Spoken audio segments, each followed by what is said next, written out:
Mga pamilya ng EJK victims nagprotesta kasabay ng unang anibersaryo ng FPRRD arrest. Umaabante sa balita si Abante reporter Lian Bustillos.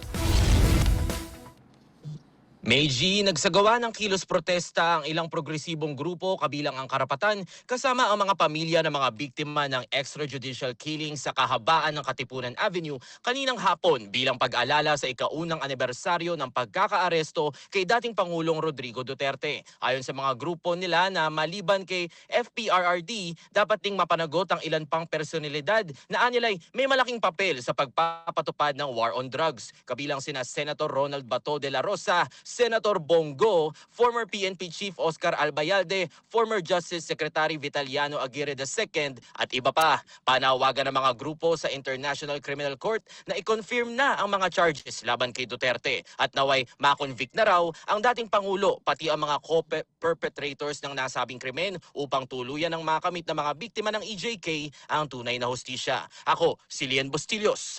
Abante!